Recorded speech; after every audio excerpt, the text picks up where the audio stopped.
Bien, vamos a continuar con el sistema alemán de amortización y en esta oportunidad nos vamos a enfocar en algunas variantes que presenta el sistema alemán de amortización. Específicamente vamos a tratar qué ocurre con este método de devolución del préstamo cuando existen gastos adicionales a la tasa contractual, como pueden ser seguros, gastos de escritura, si es un préstamo hipotecario, IVA, etc. Y más adelante nos vamos a enfocar en el sistema alemán de amortización cuando se introducen cláusulas de ajuste. Para ello nos vamos a valer de algunos enunciados o problemas que planteamos en donde se trata de emular o de replicar algunos tipos de situaciones que se presentan en la práctica financiera real. Vamos a comenzar con el sistema alemán cuando existen gastos adicionales a la tasa contractual. Para eso vamos a partir de un problema planteado. Una persona toma un préstamo personal de 10.000 pesos a devolver en 5 cuotas mensuales con amortización constante de capital e interés sobre saldos. Recordemos hasta acá que si hablamos de amortización constante e interés sobre saldos, estamos ante un sistema alemán de amortización, pactando una tasa efectiva mensual del 2,5, o sea que este sistema alemán es con tasa fija o constante. El contrato establece que el tomador o deudor debe pagar el IVA sobre los intereses. Generalmente en los préstamos personales, cuando no están destinados a vivienda única o algún emprendimiento de tipo comercial, se cobra el IVA sobre los intereses y ese IVA es al 21%. Y también debe pagar seguros de vida sobre saldo impago al 3,5 por mil. El primer pago se descuenta del importe del préstamo. Es muy común que en todo tipo de préstamos el acreedor contrate un seguro que lo proteja ante la eventual muerte del deudor y que quede el préstamo sin terminar de pagarse. Obviamente que ese seguro no es gratis, la compañía de seguro le cobra al acreedor ese servicio y el acreedor lo traslada al deudor, o sea que quien termina pagando ese seguro generalmente es el deudor. Se trata de seguros de vida cuando son préstamos personales, también hay seguros de incendios si se da un préstamo hipotecario y se ha puesto como garantía una casa, o préstamos prendarios si se pone como garantía un vehículo, en fin, diferentes situaciones. También es importante aclarar que la primera cuota del seguro se descuenta básicamente del importe que el acreedor le acredita al deudor al momento de otorgar el préstamo, ¿sí? Porque los seguros se cobran por mes o por periodo adelantado, por eso generalmente, puede darse en una situación distinta, la primera cuota se descuenta del importe a otorgarse líquido en el préstamo. Además de todos estos gastos del IVA y de los seguros, se deducen al momento de otorgamiento 775 pesos entre comisiones y sellados. También es muy frecuente que del total negociado en el préstamo se deduzcan algunos gastos que se cobra el acreedor para solventar impuestos o comisiones bancarias o algún tipo de estos tipos de erogaciones.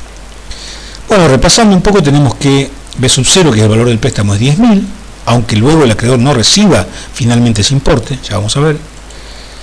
La tasa negociada efectiva mensual es del 0.025, el número de cuotas a devolver es de 5, los seguros que deberá pagar el deudor en este caso son del 3,5 por mil, en tanto por uno serían 0,0035, hay un IVA que se aplica sobre los intereses al 21%, y hay gastos que se cobran por única vez y se deducen al momento de otorgarse el dinero producto del préstamo de 775 pesos.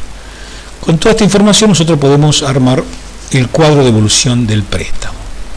Fíjense, como primera medida, que la amortización periódica es constante de 2.000 pesos, que no es otra cosa que los 10.000 del préstamo, los 10.000 originalmente negociados, dividido 5, que es el número de cuota, como ustedes ya saben. Al ser una tasa fija, dicha tasa se va aplicando sobre los saldos impagos para calcular la columna de intereses. El 2,5% sobre los 10.000 me da la primera subcuota de interés, 250 pesos. El 2,5 sobre 8.000 me da la segunda subcuota de interés, que son 200 pesos. Y así sucesivamente, como ustedes ya conocen, los intereses van decreciendo, producto también del decrecimiento del saldo. La cuota total no es otra cosa que la sumatoria de la amortización constante periódica y de la subcuota de interés. Y tiene el comportamiento que ustedes ya conocen. Hasta acá, en realidad, hasta esta parte del cuadro, ustedes no encuentran diferencias con un sistema alemán puro, tal cual lo vimos en los videos anteriores. Ahora, ¿qué ocurre? En este caso particular, el deudor debe abonar además IVA y seguros. Entonces agregamos una columna adicional que diga IVA sobre los intereses y aplicaremos el 21%, que es el IVA que se está aplicando en este caso, sobre los intereses periódicos, lo cual hace que el deudor deba pagar, además de una cuota total de 2.250, además de eso, 52,50 en concepto de IVA. Reitero, que es la aplicación del 21% sobre la subcuota de interés. Como estos intereses van decreciendo y el porcentaje del IVA es una constante, lo que va pagando de IVA periódicamente también va decreciendo. El 21% sobre 200 me da 42, el 21% sobre 150, 31,50, y así sucesivamente conformo la columna de IVA sobre los intereses. ¿Qué pasa con los seguros? Los seguros eran el 3,5 por mil sobre saldo impago. Y habíamos dicho de que al momento de otorgarse el préstamo se retenía la primera cuota de seguros. Por lo tanto, en el momento cero, el deudor no va a recibir los 10.000 pesos. Va a recibir los 10.000 pesos menos la primera cuota del seguro, que es el 3 por mil sobre 10.000 y que me da 35 pesos. En el segundo mes, el deudor deberá pagar, además de la cuota total y además del IVA, la segunda cuota de seguros, que es el 3,5 por mil sobre 8.000. En el tercer mes deberá pagar el 3,5 por mil sobre 6.000 y así sucesivamente voy conformando la columna de seguros, que también es decreciente, producto de que el saldo va decreciendo periodo a periodo. La cuota total que paga el deudor de este préstamo no es otra cosa que la sumatoria de la cuota total pura, que incluye amortización del capital más intereses, o sea, la primera columna, más el IVA que paga periódicamente, más los seguros que debe pagar el tomador de este préstamo en forma periódica. Esa es la cuota total. En la última columna fue la intención incluir una columna que me permita ver el comportamiento de los fondos que tiene el deudor al momento de solicitar este tipo de préstamos. En el momento cero, o sea, al momento de firmar el contrato, el deudor va a tener un ingreso, por eso es signo positivo, de 10.000 pesos, menos los 35 pesos de seguros y menos los 775 pesos, recordemos, que había de gastos por única vez y que se deducían del total del préstamo. De ahí obtengo entonces los 9.190. El deudor no recibe 10.000, sino que recibe finalmente 9.190. Y a partir de ese momento, en el mes 1, 2, 3 y de allí para adelante, va a ir desembolsando la cuota total que incluye capital, o sea, amortización por capital, intereses sobre saldos, seguros e IVA. Está claro que si nosotros introducimos este flujo de fondos en un Excel, nos va a arrojar que el costo financiero total mensual de este préstamo es 6,37%. Fíjense que al adicionar los gastos que tiene el préstamo ya no tiene un costo financiero total de 2,5, que era la tasa negociada, sino que se dispara al 6,37%. Esta es la ecuación que debería plantearse para determinar el costo financiero total en un sistema alemán, y obviamente que la incógnita en este caso es CFT, por tratarse de una operación de tipo compleja, y si no tengo herramientas informáticas que me permitan calcular este costo financiero total periódico, deberé recurrir a la interpolación lineal, probando con diferentes tasas, aplicando el método de interpolación lineal para obtener el costo financiero total, que ya una vez calculado en Excel me da el 6,37%.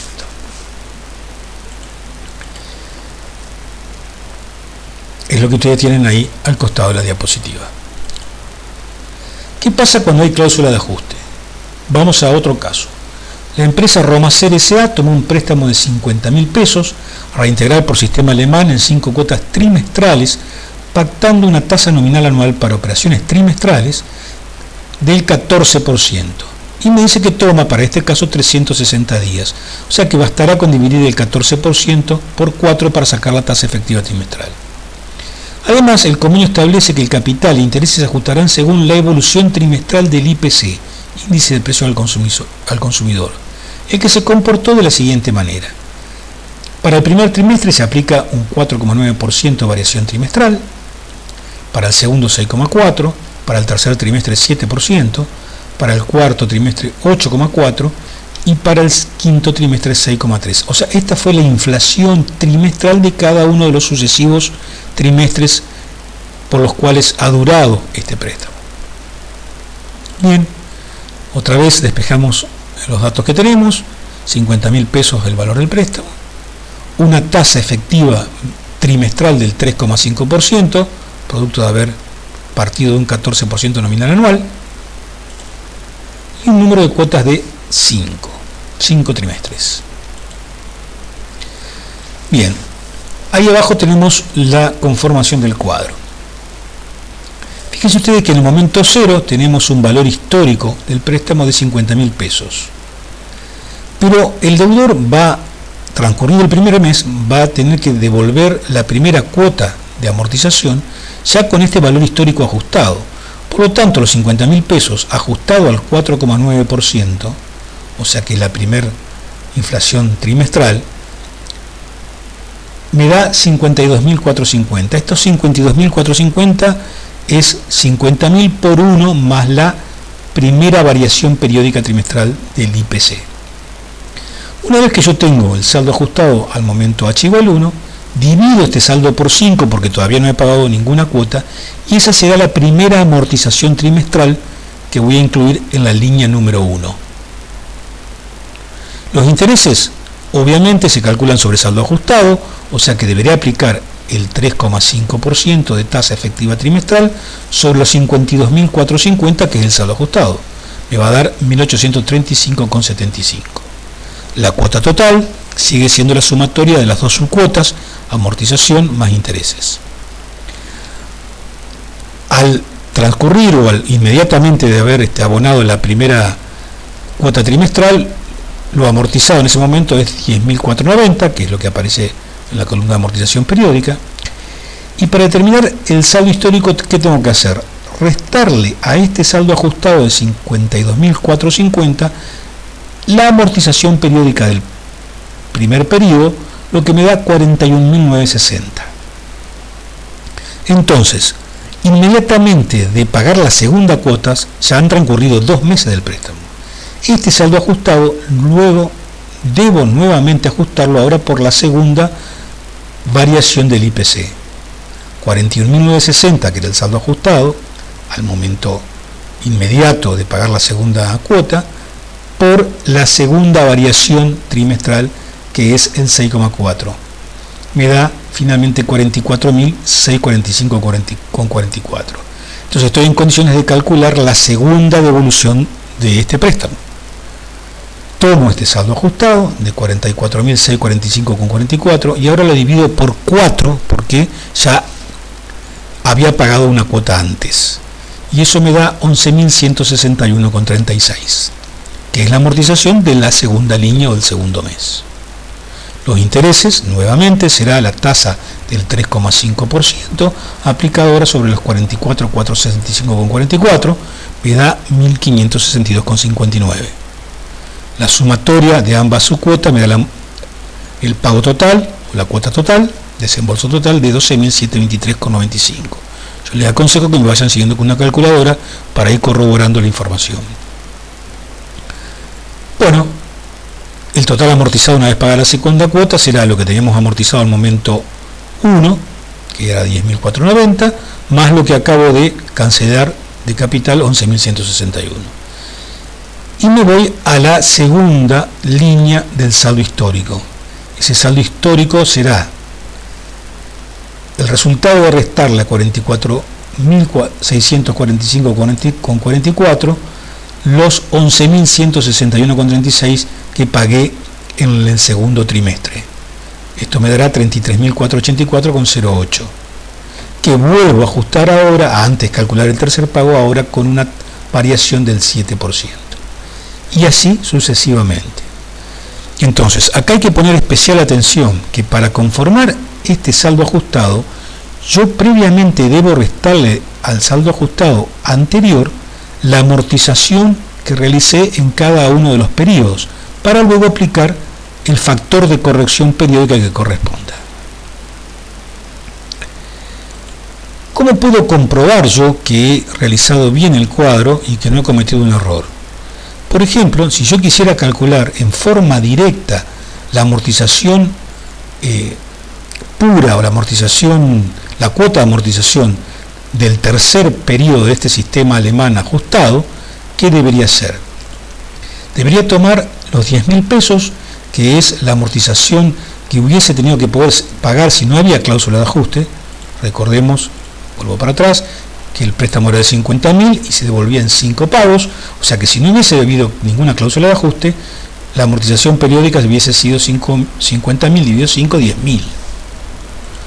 O sea que lo que hago es tomar los 10.000 y le aplico los 3 factores de corrección trimestrales hasta conformar el valor de la cuota del tercer trimestre: 1.049, 1.064 y 1.07.